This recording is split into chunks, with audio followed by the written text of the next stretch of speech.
Hi, I'm Tyson Franklin, and welcome to this week's episode of the Podiatry Legends podcast. With me today is Sarah Clark from Sarah Clark Consulting. Sarah is a healthcare consultant who helps independent medical practices transform chaos into calm. With over 2 decades of experience, she uses her 4 P's to success framework: people, patients, paperwork, and processes. I don't think you can fit any more P's in there to optimize practice efficiency. And I'll point out that Sarah was referred to come on the podcast by Big Jim Mack. It's Jim McDonald that I do the Podiatry Marketing podcast with. So Sarah, welcome to Podiatry Legends. How are you doing? I'm great, Tyson. Thank you so much for having me. And a big shout out to Big Jim Mack for the referral. He has turned out to be one of my favorite people. He is a funny guy. I've never met him live. We almost caught up in Chicago last year, but it just didn't eventuate. We had an online relationship also for a little while, and I was able to get him to come to a meeting in North Carolina last year for the Foot and Ankle Society of North Carolina, and he got him to actually be able to give a presentation. Oh, and cool. Then they booked him for some additional meetings to come and give some additional presentations for that same organization, which then he met some other people. So I'm super happy that I was able to have that. So I was able to meet him in person also. He's real. Yeah, I remember a conversation I had with him because we've done like 150, 160 episodes together with Podiatry Marketing, and he'd been on this podcast a few times before that. And I remember when he was talking about a year or so ago, I'm going to start going out to a few more podiatry conferences. And I think that's one of the advantages in the US. It's like every state seems to have its own podiatry conferences. There's 50 states. Yep. So there's a lot of events that you can actually pick and choose to go to. And then some of the states have multiple conferences. So it's a great way to network with a lot of other people in the industry. Yeah. And as you know, podiatrists or other physicians love to hear from other physicians, right? It gives them instant credibility that they have knowledge of the business, right? Oh, he's a podiatrist that does this podcast. He's a podiatrist that does marketing. Yeah. Oh, let me sit up a little further and listen more to what is it that he's got to say versus if just not Big Jim, just regular Jim went in and had this and had same information, same presentation, but they might not sit up quite as much because, well, he doesn't get me. And so it's really nice for somebody that gets them to understand the life cycle of a patient and what that clinic and what a business looks like in the healthcare space. No, I think there's nothing more important than people who have just get it, that understand what you're going through. So if you've been a podiatrist and you're talking to a podiatrist and you're explaining, they're telling you a problem and you say, well, this is what I found when I went through the same thing, they can actually relate to it. So I think that's really helpful. I think that's what helps Big Jim in that area. Yeah, absolutely. He has instant credibility because he's got DPM after his name, which is fantastic. He told me he's not that big though. He's not. He's the right amount of size. But his knowledge is big, and that's what's important. His marketing ideas are, I say they're big. They can make a big improvement for people's practices, which is, I think, what you talk about a lot of stuff is like, how do we make big improvements for your podiatry practice, whether you're a big practice or a small practice, and whether you're in Australia or in the US or somewhere else. I know you're going to I think you've got a course you're teaching in Liverpool or something in February, right? So whether it's in UK or I just took a trip for my birthday to Belgium. So whether it's in Belgium, right? So there's those healthcare providers, they're in wherever they are. Business is business. Regulations might vary from country to country, but the experience for the patient and for the provider and for the people that work in those offices need to be top notch because people will just leave, right? You're the best. You talk about it on one of your episodes. I think it was like a dual episode, like the 13 things I wish I would have done differently if I could do it again in my business. And one is, oh, they know me. I'm the guy. But if somebody opened up across the street from you, what would you do different? Oh, that was that episode. Yeah, that was like 13 things you would do if somebody opened up across the road from you who had the same skill set. Yeah. But actually had a big marketing budget. Yeah. What do you do differently? And if you would do that, then why aren't you doing it anyway? It should just be Yeah. something that you actually do. Yeah. I think in the life cycle of a patient, the life cycle of the people that work in your office, if you don't have a good training, we talked before the show, you're talking about an experience you had with an orthopedic surgeon. Yeah. Well, knew in a minute that you were not going to go back and see that same doctor. But if the people were trained to make sure that that didn't happen for you, if the doctor doesn't care about his impression on the patient and that's part of the care, then why is that person at the front desk going to care about how they necessarily treat the patient, right? Or why are they going to take any pride in their appearance if the doctor Doesn't. doesn't up and it's all about appearances, right? If it appears that they don't care. They might care, they might be really good at what they do, but nowadays it's the whole experience, right? It's from beginning to end. It's from whatever that first touch point is, which could be the website that Jim has designed for you, or it could be a phone call, it could be the referral from your primary care doctor there, it could be a health fair, it could be just the sign on the street. Whatever that first touch point is, all the way through to what does the waiting room look like? How is that person interacting with you at the front desk? Did they explain your financial responsibility appropriately? Maybe they didn't know the answer, but they were really kind and got back to you. What did the examination room look like? How long did you have to wait? What was the doctor's demeanor? What was your checkout process? And what was your follow-up like? Did you just leave the office and you had a decent experience, but then you never heard from them again? Are you Mm. diabetic and you should go to see them once a year and they never do a recall on you? And so now you don't have that patient and they go, well, I guess I'll just call this other guy because I pass him on the way to the grocery store and it seems a little closer. They never called me from there, so I guess I don't have to go back. There's so much that is just involved in the entire experience for the patient. And if we don't have those tools readily available and user friendly for the patients, they'll go somewhere else. My experience is in US is I can do anything online. I did nearly my entire trip that I went to Belgium online. I didn't have to go somewhere. I booked my flights, I booked my tours, I booked my hotel. Everything is done online. When I got to the airport, I checked in online. I did my bags online. I upgraded my seat, whatever is all online.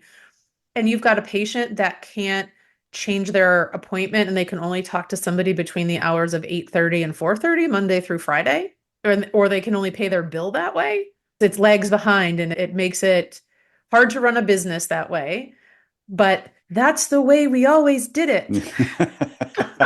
Well, So, when I told you before about that orthopedic surgeon that I saw, it was the whole experience was terrible. But then I took my daughter recently to a sports doctor, and it was the exact opposite experience. Seeing the sports doctor, parking was simple. The clinic looked beautiful. There was so much space in the waiting room. He ran on time. He came out. He looked like a sports doctor. He looked fit. He looked healthy. He spoke in plain English to my daughter. And then when he found out I was a podiatrist, all of a sudden he elevated the conversation when he spoke to me. You could see the enthusiasm that he wanted to actually get into it in a bit more detail. mhm. Everything about it was fantastic. And I left there, got home, said to my wife, if I need a sports doctor, I know exactly where I'm going. But Yeah, at any question, yeah. But and obviously, when I do my marketing workshops, and I mention about the whole patient journey, and I said a lot of podiatrists don't realize sometimes by the time you've shook that patient's hand, they might hate your guts because there's absolutely. all these things that may have really annoyed them before they ever got to you, and you go, and you can't figure out why. Yeah. One of the things I tell at my workshops that I lead is the doctor is only as good as his staff Mm, because that's ultimately who the patient interacts with more. So if you've got, no, you might have somebody that's really good at, say, collecting the money, right? But maybe they're not really good face to face with people. So mm, maybe they're not the right person to sit at the front desk. Maybe they should be on the phone to the people, and you should have somebody that's better, right? Doesn't just because they're not good, they make a bad impression in a particular spot. Maybe they're really good at a skill set, but maybe they're just not sitting in the right seat. So sometimes you have good people, sometimes you just don't have Well, good I know people. sometimes I jokingly refer to you walking into a doctor's surgery, and don't you just love it when you meet the lady at the front desk who's been weaned on vinegar her whole life, and she just looks at you with this sour face, peers over her glasses, and will say, "Doctor will be with you soon," and then just totally ignores you, and you sit down, you go, "I just feel like I've been violated," and It's a funny way to say it. Yeah. yeah, Weaned on vinegar. I love yeah, it. just been weaned on vinegar her whole life, just bitter and twisted, but. And I know you're in the US, so podiatry in the US is a bit different to, say, the United Kingdom and Australia. A lot of podiatry clinics, if they're sole practitioners, the person at the front desk is doing everything, is Yeah. doing a lot That's of where we tasks. struggle. Yeah. Whereas I know in America, a lot of them, they'll have different people at the front desk to do different tasks. Yeah, so it depends on the clinic. The size clinics that I work with primarily are relatively small, 1 to 5 providers, so maybe Okay. even a micro practice. I do focus with podiatry because I have a lot of contacts there because I worked in an executive role in that area. So when I decided to go out on my own, which was accidental, it was a natural transition, right? But one of my clients, it's referred to as age management, Age which is management. just, this Botox and things like that, right? But we're managing our age, right? That's a cash business. So I have multiple different types of clients in there, but I do deal with a lot of podiatrists. But ideally, I'm going to work with practices that are 1 to 5 providers, and a lot of them fall in the 2 to 3 range. And in podiatry, that's a decent, like a 3 is a decent size. If you've got 5 doctors in one clinic. Now they might have multiple locations, but that's for privately owned, not somebody that's, sold out to private equity or something, but that they own it, the doctors themselves. That's a decent size for the US. And those people that sit at the front desk may also be the manager of the office. So, which doesn't mean that they're running reports. They don't know what their KPIs are. They don't know what if they're getting paid the right way. They don't know a lot of those things. Generally, what happens is they've been promoted to that position because they were the ones that's been there the longest. So they Or know they sleep with how. the boss. I haven't run across that yet that I'm Oh no, but aware I of, mean in a thankfully. positive way, like they're married. Like, a Oh, lot of the oh times, yes. yeah. No, Yeah. sorry, yeah, sorry, geez. Yeah. If anyone's just Woo. turned off and gone, oh, we're going to report this podcast. Podcast This is people were terrible. like, "Oh, this is going to be juicy." Yeah, but it's more Yes, along the and lines that's of some practice managers. They were married to the podiatrist, and that's how they end up being the practice manager because absolutely they were yes, there from the because start, married to the they're podiatrist. trustworthy to look after the money, Yeah, and they took right? on that, They're and that role just made sense. That they not like my yeah, wife was pretty much a practice manager in my podiatry clinic when I had it. yeah, very common. She was awesome, just absolutely awesome. Nobody had after that came close to how good she was. But it's because it was also her business. Right.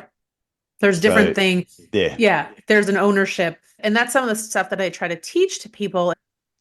Do you want to be the business owner or do you want to be the doctor?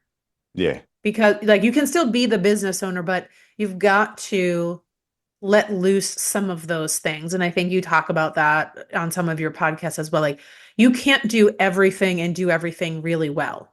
If you build a really good team around you so that they understand what your expectations are, you can let go some of those things. You don't need to be the person that's running the reports, but you need to have your finger on it so that you understand what you're looking at and if some to know if something seems off. You need to know what your revenue realization rate is. You need to know or denial rate from the health insurance companies. You need to know what your audits are. You need to know what your patient collections are. You need to know those things, but you don't need to be the person, the doctor doesn't need to be the person that runs the report to do mm, it and goes through it.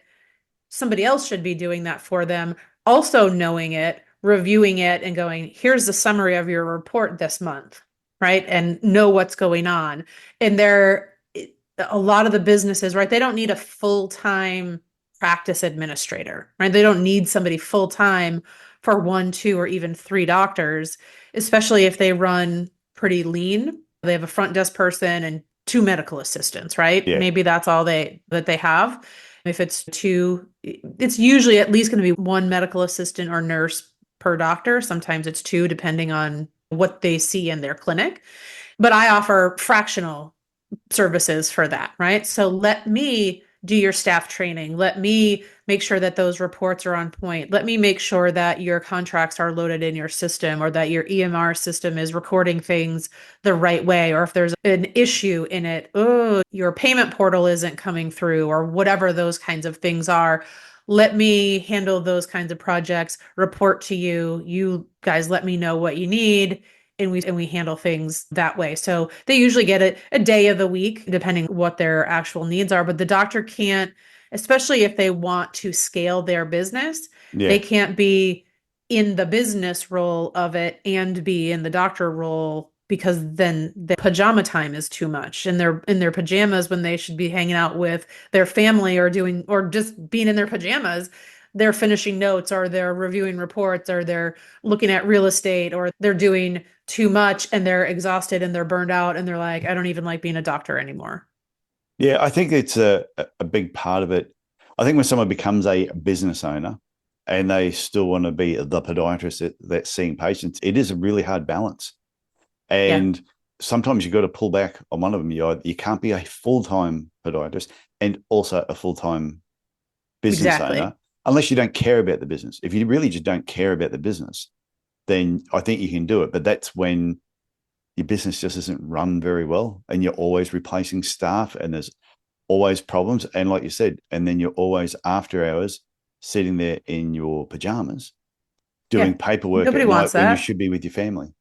Absolutely. Absolutely. I had one client, we were going in to do a training and there were some newer staff. They acquired another practice. So this was 5 doctors and they had 3 locations at the time and they were getting ready to get another location.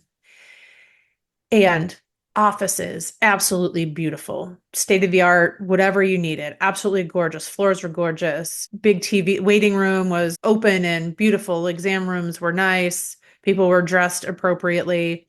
Hey, can you guys run me some reports before I come in, just so I understand where some pain points may be? So they get me some reports. In over a 5-year time frame, open on their books was over $300,000 of patient balances that were owed. Oof. Doctor didn't know. Yeah. Doctor didn't know. It's what why do you not know that?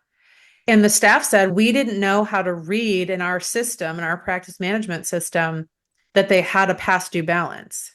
And it's like black and white, like right up front. But when they had turnover, nobody trained them. Somebody that was leaving showed them how to use the system a little bit and was like, have at it, good Yeah. luck. And they didn't know.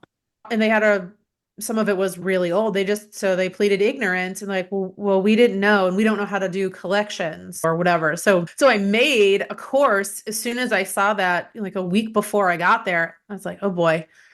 So I made a workshop immediately that started out just for them. And then I've done it a couple of times that's worked out really well, which is really we have a fee in the US, we have a fee schedule, right? Which is what you bill to insurance, Yeah. what your contracted rate is, and then where your adjustment would fall, and it's by insurance company. So if the patient has met their deductible and the doctor sees them for these 3 codes, that code is assigned a price per insurance. Let's do math. So we spent a Friday afternoon and we did math so that they would understand if the doctor said we did these things, how to calculate that money so they could collect that money at the time of service accurately and not be chasing patients down. But patients were just coming back with old balances and knowing that they could come to the clinic and not have to pay because no one was collecting their money. Geez, the system in America is complicated sometimes. So complicated. So complicated. And you got to document A, B, C, and D, Well, right? and And it's not just that it's like the American system is complicated compared to Australia, I think, and for what I know, UK and Bermuda and Canada. Yeah, it's a all different sort other of beast. countries. Yeah, all other countries, it's a different beast. But what But the point that is really important though is keeping track of people that owe you money. Because even yeah, my wife, she's been working in another healthcare industry, and when she first got there, she said, "Wow, couldn't believe how much their outstanding debts were. And she pointed it out to them, and they went, "Oh, yeah, we know. We just haven't got a process in place." So she got together with the other girl that works there, who used to also work at my podiatry clinic. And the two of them, within about 4 weeks, got something like 70 or 80% of the money back, because no one had chased it up and they didn't have a process in place. And they Yeah. also both went, "We're not booking you in until you pay your bill." And the person went, "Oh, okay." Then they pay the bill and then make the appointment. So I don't think just because the American system is overly complicated with insurance companies, I think this happens in a lot of industries, in a lot of countries, where someone will ask for an account and then they just don't have the processes to follow it up properly. Absolutely. I have a cash pay client that we made a couple of changes on. They didn't have an end of day reconciliation process for their money. So I said, so everything should balance. So there should be zero, nothing should unmatch, right? Oh, we're waiting for insurance. It's cash. If you took $10,000 in cash, you should have it posted somewhere in patient accounts. Oh, If and you had 10,000, when you say cash in America, you just mean they pay on the spot. well, yeah, if we say in the US, we say cash pay, that means it's not going through insurance. So they're Yeah. going to pay you time of service, right? So They're going to pay it's you not at time. necessarily small unmarked bills. Not No. necessarily. Okay. But it can be. But let's say for the sake of this conversation, it was greenback, right? That's what we would Yep. call it in the US, right? So Yep. so let's say you had $10,000 in cash, right? I gave you for their whole day, and you had $10,000 in credit cards, and you had $10,000 in checks. You have $30,000. And you're a cash business, no insurance, people are paying at time of service because that's your policy, right? You come in for your service, you're going to pay that. You're going to get 10 units of Botox, you're paying for that today and the whatever it costs, right? So at the end of the day, your cash drawer should have $30,000, right? And you should have in your system where you post that money should Yeah. say 10, 10, and 10 of this kind.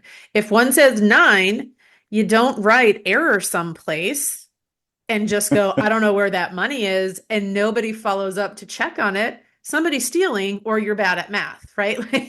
Yeah. Well, But I had like, a physiotherapist that I knew, and she had a receptionist working for her who was looking after the bills or not. The physio never looked at any of the figures. And I don't know if it was a conversation we had that then made her go and look at something, or something just it seemed odd. And she worked out in like a 6 month period, this receptionist had stolen something like $28,000 it's and was unfortunate. totally oblivious Yep. to it. And it's unfortunate because you nobody wants to think that anyone will do that, right? Yeah. But one, there's just bad people. Like there's Yeah, it's also true. life circumstances that happen, right? Maybe her husband, that receptionist, had a health issue and they couldn't afford the bills and they were doing whatever and it was just going to be a little bit one time and then I'm going to replace it, And then they right? But get then away with nobody it. knew. Or but you've got to have checks and balances, right? Just normal things. So, and that's part of your employee or your, for what I call people, right? People Yeah, are the people that make up your practice, right? In my 4Ps, people are the people that make up your practice.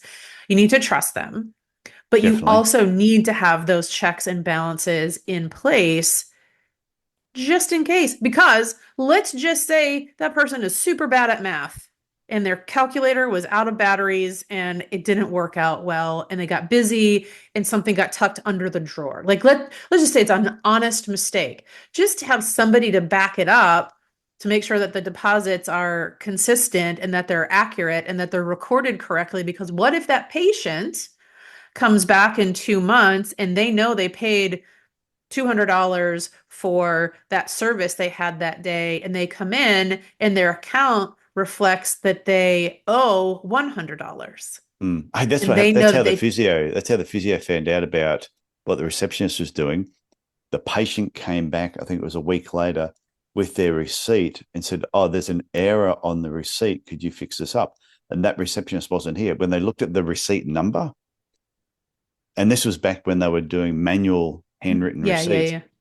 the number didn't match the current book that they were actually on. She had a separate book that she had hidden somewhere. It was Secret a book. totally different sequence. And that's how they went through her secret book and found out how much she'd actually taken over a 6-month period. Yeah. It's unfortunate, right? It's like Mm. unfortunate that stuff happens, but it happens. And this is not specific to healthcare, right? Like that's where we have our Oh, space is yeah. healthcare. This can happen anywhere, but I'm sure at the grocery store, they've got their checks and like it's always a manager that's got to come change out the drawer or there's always in the safe and we don't keep more than $100 or whatever it is, right? Yeah. They're watching for those kinds of things.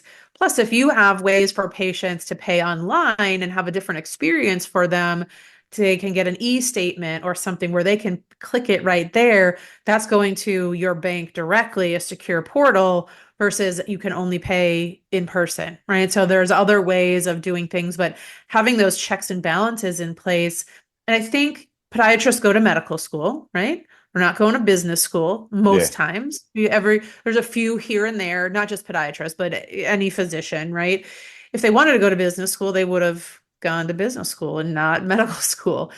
And they don't teach it in medical school. I mean, they teach how to have really bad handwriting when you sign a check or your notes, but they Yeah. don't teach them. I had a doctor that was getting close to retirement and wanted to pull some reports.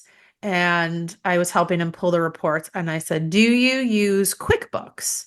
I can log in remotely. We'll pull those reports. We'll get them to get the valuation performed. He said, what is a QuickBook? I thought, okay, well, do you have an That's not a accountant? good sign. Yeah. What is a QuickBook? A quick It's not like book. a little thing that runs really It's like, fast. what's book face? Yes. Yeah. The Facebook. The So Facebook. so he had an old school, a big green ledger. Oh, yeah. Oh. He opens it up. Now, I tell you, he had some of the best kept books that anybody had. One, he asked if he could fax them to me, and I said no, because it's not 1840, so I don't have a fax machine. Why don't you just scan them? I know you have a scanner. When you just scan them and drop them in this folder right here, put them there.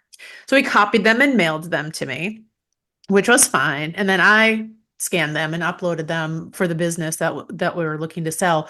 But to my point of doctors don't always know what the business sides of things. Now, I'll say he was spot on. He knew his numbers and they were in there and they were very nicely done, but it's not efficient. He was Yeah. spending hours and hours jotting down every single penny that came in. Now, he had a lot of money, he did well, but not efficient and not a productive use of his time, right? His time is more valuable what he could earn per hour than it is for him to be writing out But his also, books. if everything is done so manually, and I know there's some, like most of the clinics I know are all electronic, but I remember when they'd all switched over when we were doing everything manually and then switching over to computers, which I thought was fantastic. And then we put processes in place to make sure there were checks on top of checks to make sure nobody could take money. And I used to say to my coaching clients, if you can take money out of your business and think you're clever, I mean, your staff can. Okay, so Right? if you've got things in place where you can tweak a couple of numbers here and there, and you can actually take cash out of your business and think you're being smart and ripping off the tax office, if you can do it, then your staff can do it. So Absolutely. just be aware. So you've got to have things in place to make sure that doesn't happen.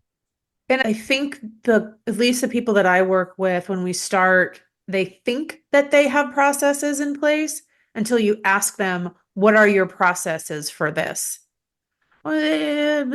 Nothing's Yeah. documented. There isn't really a good process. So sometimes it's just low hanging fruit that's relatively easy to fix and make some things of like, well, what works and what doesn't work? What is working for you? Why do you do it this way? Oh, I don't know. We just always did it that way. Does it work for you? Not really. What would work for you? I'm like a detective. Let's find out why are you if this doesn't work for you, doctor or staff person or both of you, why are we doing it that way? Well, the doctor didn't learn anything about business. Maybe their parent was the doctor and then they went to medical school and now they're the doctor and their kid is going to go to medical school and they're going to be the doctor. But so they just learned old school business, which was when you could just hand jot a note that just said, Mom is Sunday school teacher, sometimes not like an ingrown toenail left And then it was just stuff so that they could recognize the patient. Some of it had nothing to even do about the condition or whatever, old fashioned. And then the child goes to medical school and then they take over the practice and they just did it the way that their parent did it.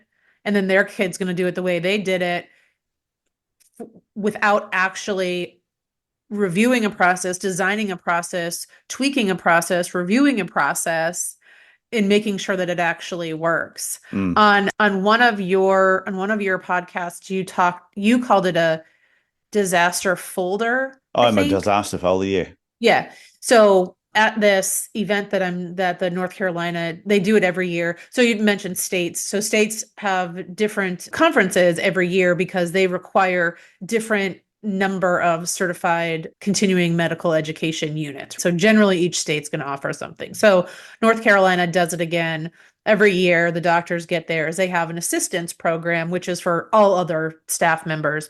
And one of the things that we're actually going to talk about is disaster planning. So Yeah. North Carolina, a month or so ago, had in the mountains of North Carolina, had a crazy historic hurricane that came through the mountains inland and absolutely destroyed towns in Western North Carolina. Yeah, I do recall Like seeing that. a crazy once in a lifetime kind of thing. Historic flooding. It was already wet. There's big mountains, streams, all kinds of things. So it creates a big issue. A lot of them, even through COVID, hadn't learned that you need to have disaster plan. And and now a lot of them are trying to file insurance claims at the same time where everybody else is. And some of them were just without power and internet for a couple of weeks. And so they lost some money with patients, but everybody was safe. Their patients were okay. Their staff members were okay. The office itself was okay. Some of them lost the business, the computers, the everything. Mm. And if they were still on a server and not a cloud-based, and they had it in their disaster plan didn't include what do you do so that you could be up and running if you lost all your patient files or you lost all your supplies and you lost all of your whatevers that you needed, what is your plan? Did we need new computers? We go and buy this. So a lot of the same stuff that you mentioned in your disaster folder. We love to think that nothing's going to go wrong ever and everything's going to be sunshine and roses. We definitely didn't think that the mountains of North Carolina were going to get hit with a crazy hurricane. Who thinks the mountains are going to that's not even near the coast, that's going to get hit with a hurricane?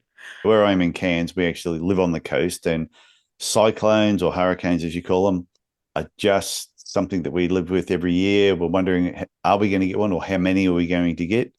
Yep. And we've had some Category 5 ones come through, come very close.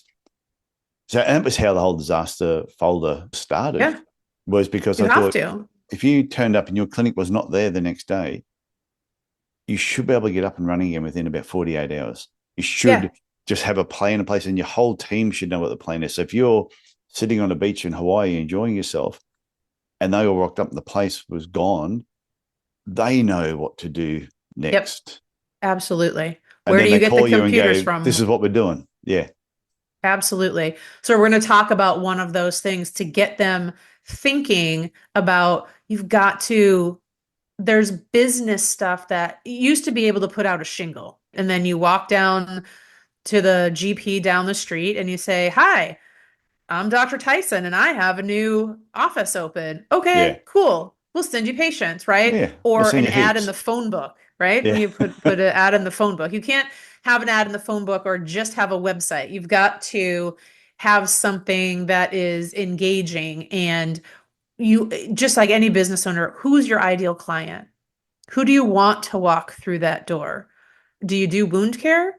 Nope. Why is somebody referring you wound care that you then refer out? Or if there's a doctor maybe 30 or so minutes from me, she doesn't do any surgery. The most surgery she will do in the office is an ingrown toenail procedure. She doesn't want to do any surgery. She has zero desire to do any surgery. So she refers those out to another podiatrist in town who she made friends with, right? Like Makes make friends sense. with the people that's there, and know who that's her ideal client. She 100% knows who her ideal client is. She doesn't want a surgical patient. She doesn't even want them to come to see her as an initial appointment. If they call and say, I have a bunion that's really painful and I'd like to get surgery, her office knows they don't schedule that patient. They say, go see this other doctor.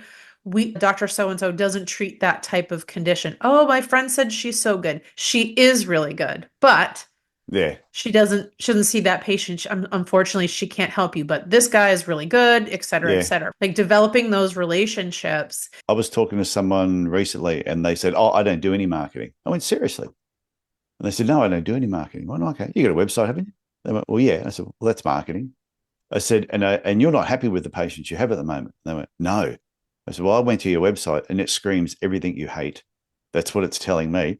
I said, and now because you don't do any marketing, I said, it's all from word of mouth, because they said, oh, I don't need to do any marketing. It's all word of mouth. I said, but if you don't control the narrative, then you're letting your patients tell other people what it is that you do. And if it's everything you hate, all you're going to do is get more of it. So you need to be controlling what is being said about you. And you do that through marketing. And it's not as expensive and time consuming as everybody thinks. It's fun too. It's sit down and think about it and reevaluate, what do you like to do? Who do you want to see? What's your ideal? No. Don't worry Yeah. about their insurance. Don't worry about their bank account. What do you like to see? I really like X. Okay, fantastic. How do we get those patients to you? Now, I am not like, if I had a client that was like, and I look at those kinds of things and I go, oh boy, we have some work to do, right? And Mm. they need a whole other plan. I'm calling Jim. I'm not doing this. I'm not designing their website. I'm not doing that stuff for them. But what we are going to do is educate the team about what they're looking for and how are they going to talk on the phone to a patient that calls for those kinds of things, or what are we going to do? Okay, we can start weeding out those, but we got to bring in these other ones that are your ideal client, and how do we get there? And part of that is bringing in a marketing team. But if they don't have those processes, so for me, like the 4 Ps, it's like a big circle.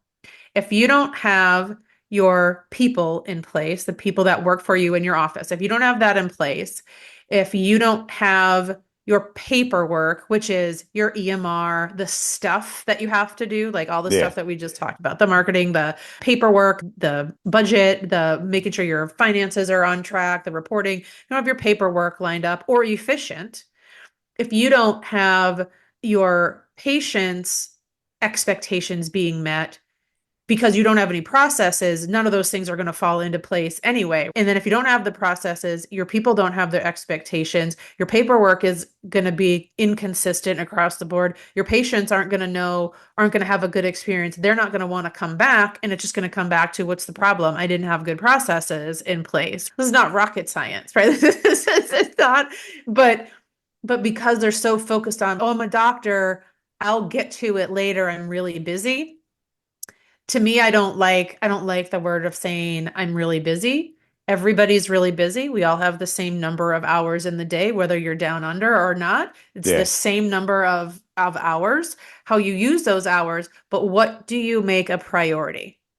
You can say, you know what? I didn't make this a priority. I'm busy, but I didn't make this a priority. If that one doctor you said he's not getting his right clients, well, he's not making marketing a priority because he doesn't think that he needs to make it a priority. If he draws out a little calendar of things to do of that are important to him and then outsource that to somebody else, you don't have to have the weight of the whole thing on you all the time, doctor. You don't have to you don't have to do that. Why don't you just love to do the stuff that you enjoy? And if you love doing the business side of it, fantastic. But hire a doctor that can come in and treat the patients and that Mm. doesn't want to do that. I think part of the Uh, problem is I think some podiatrists are scared to take the plunge and let some patients go and just focus on the patients that they want to have. And they go, oh yeah, this is what I like doing, but if I let these go, I make X amount of money from them, and they realize, yeah, but if you let them go, that will free up time in your schedule that you'll be able to fit more of what you want to. And that's when I'm Mhm. sitting down with coaching clients and we're going over their ideal client and how they're currently marketing, what changes they need to make. This is the hardest part I find talking with someone, especially when they're a new coaching client, is getting them to realize you need to let something go if you want to get something else in. It's no different to life in general. If you're overweight, if you're unhealthy and you want to get fitter, you want to get healthier, you have to allow time to exercise. Yep. So you have to not watch as much TV, or you need to get up earlier, or you need to leave work a little bit earlier. You need to fit exercise in, you've got to let something else go. If you want better patients, you've got to let some of the bad ones go to fit in the better patients. Yeah, absolutely. And it's better for the practice, right? It's better for Mm. the practice. It's better for you to want to be happier in what you do. And change is hard, right? Change Oh, is yeah. scary. Change is hard because the devil that we know is better than the devil that we don't know. And if I stop seeing these kinds of patients that I hate, that I don't like, that don't bring me joy, it's going to be awful. Like I'm going to lose my whole practice. That's not the reason that you're going to lose your whole practice, right? The reason that you're not likely going to lose your whole practice, you're probably successful in spite of it because there's a need for people to go and see different types of providers. But wouldn't you rather be better? Think about it. If I'm talking to a client, they're a doctor.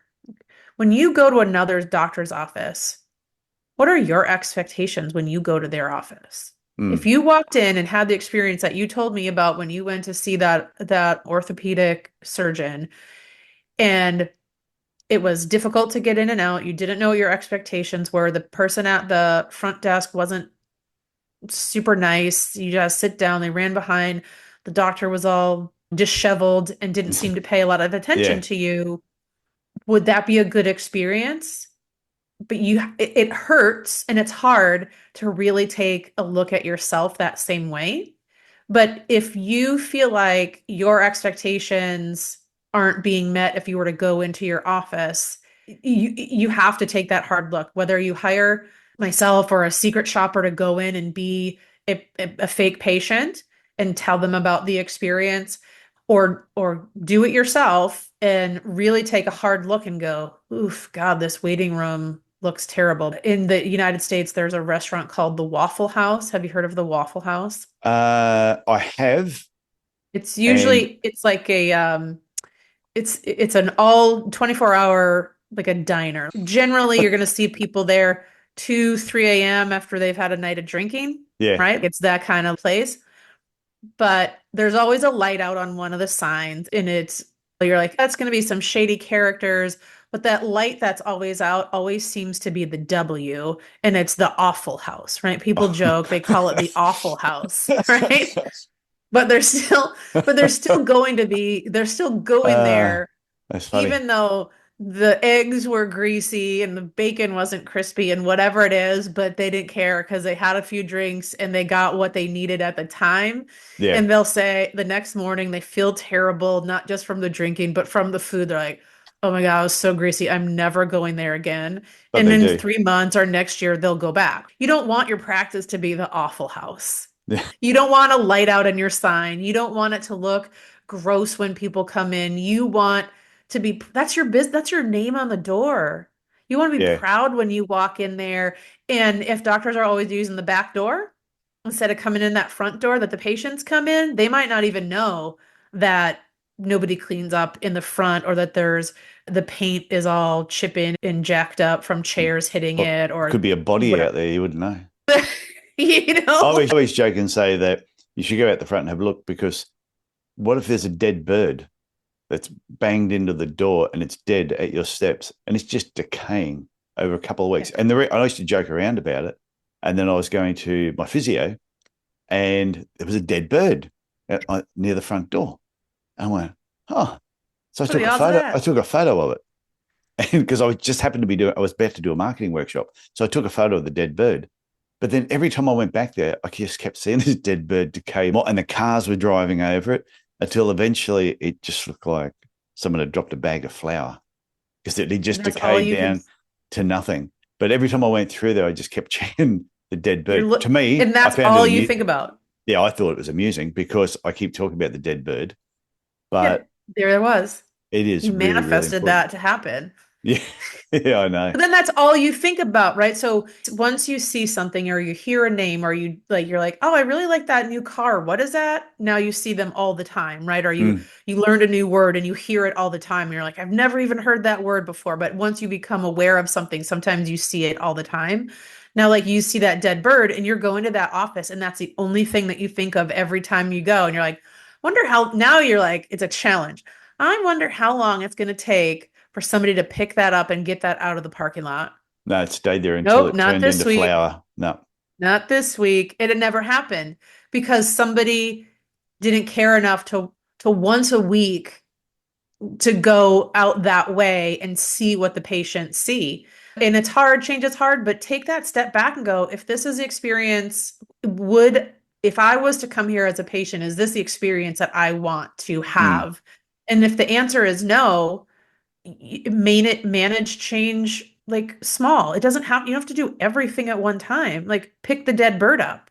Start there. You don't have to replace the parking lot, but just yeah. pick up the dead bird, Sweep up the right? Just, cigarette butts, pick up the yeah, paper. Sometimes there can be a poo yeah, sitting there near the door. Could be yep. human, could be a dog. You do not know. Hopefully it's the dog. Hopefully it's a dog. But yeah, sometimes you've got to question it when the size of them, big dog. Yeah. So I have a big dog, so yeah, I get it. you need to check on these things. And people always say, oh, no, that wouldn't happen. Well, I always say, if you have a car park and you're responsible for that car park, you need to make sure it looks good all the time. If you're not responsible for it, you need to be onto your landlord to make sure it looks good all the time, because even if you're not responsible for it, it reflects on you. Absolutely. So Absolutely. If there's a stone broken, right, the curb part where you pull your yeah, car up to, if that's broken, or the entryway for the wheelchair access has a board that's off, even if it's not, isn't it ultimately your responsibility? If it's your name on the door, even if it's under your lease or whatever for somebody else to make sure it's done, but you can't always wait, right? You call, you and if it's not done, like sometimes you just have to do it because mm, those are your patients, those are your people that you're seeing there that ultimately create your reputation for you. that's true. So Sarah, before we wrap up, is there anything you want to touch on before we finish? If people want to get hold Yeah. of you, what's the best way of doing it? Yeah. So for people to contact me, I have a website. It's sarahclarkconsulting.com. I do send out a monthly newsletter. We touch on 4 Ps on there. And I do joke that I say I help to turn chaos into calmer, because it's Yeah, never really going to be calm, is it? Like if a medical practice was completely calm, we'd be nervous. that'd be But my boring. website is sarahclarkconsulting.com. I'm also on LinkedIn where I can be found. I do have a newsletter there, and I have a blog on my website, and I do send a newsletter out so they can subscribe on there. On my website does have a free tool where practices, anyone can come on and just do a free little assessment, and I Okay. get them some free actionable tips around these 4 Ps on some things that they could take action day one in their office without creating a big, hubbub of change in there. I also offer some assessments. So if they're interested, they can complete that right there on the website. It emails to me directly, and would love to just chat or help those clients out. And I did mention briefly the North Carolina Foot and Ankle Society is doing their annual symposium in January this of 25. It's the 16th through the 19th. They do offer 25 continuing education units for podiatrists in medical space. They do have a really good assistance program this year. I will be heading that up, and we'll have a full day program on January 17th with a specific dinner meeting also for office managers to do some networking and kind of learn from other managers outside of their little silo without the doctors around. Would love to have some people come and attend. Well, I'll put all that information in the show notes as well. So if people want to go and check it out, remember, go to podiatrylegends.com, look for the show notes, and it'll all be there. Or whatever podcast platform you're listening to, usually all the links will be there as well. So Sarah, I want to thank you for coming on the Podiatry Legends podcast, sharing your wisdom with us today. And hopefully I'll catch up with you at some stage in person, just like Big Jim did. Absolutely. Thanks for having me, Tyson. I appreciate it. Okay, bye.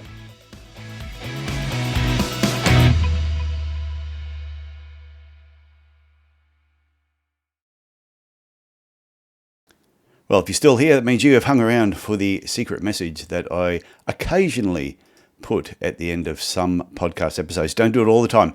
That's why I try and encourage people to listen to the end. And what I wanted to talk about was if you picture a bell curve and you've got extremes at either end. If you've ever been to one of my workshops, you would have known that, well, you would know that I use the bell curve a lot to explain different things. But I'm going to explain pricing very quickly and then get you thinking about that afterwards. At one end of the bell curve, you have cheap and nasty. At the other end of the bell curve, you might have ultra premium. And in the middle, you have what the mid-tier. And this is where most people, this is where most podiatrists, most businesses are fighting in that mid-range. There's not a lot of difference between these businesses. The prices are the same, the services are the same, and the patient, customer, consumer, client, whatever you want to call them, looking at these businesses, can't really tell them apart, which is why you have to try and make your business to be incomparable compared to other businesses. You've got to make your business look different, sound different, feel different, and you've got to elevate the service that you actually provide to your clients. And if you can do that, they will look at you and look at other people or other podiatry clinics and go, you know what, I can see a significant difference between these two. And a great example that I heard was if you had a tennis coach that was charging $50 an hour, say that's the average price that most tennis coaches charge, then if you're looking for a tennis coach, you're going to be looking at them all, you might look at all the websites, and if everything is about the same, you might choose one and then you may be happy, you may not, you might go to another one. But if there was another tennis coach that was charging 4 times more, that was charging $200 an hour, all of a sudden you'd be going, if they're charging $200 and the other one's only charging $50 an hour, they must have some form of wisdom or insight that the others don't have.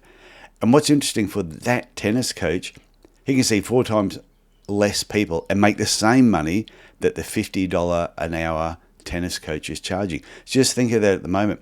If you're keeping your prices at a certain level based on that bell curve because you're trying to fight in that mid-tier range, just realize if you move up to premium or ultra premium, charge a little bit more, offer a little bit more to your patients, clients, and customers, you're going to find you will be incomparable to everybody else and you're going to love your work a little bit more. Hope you get something from that. And I'll talk to you again later. Bye.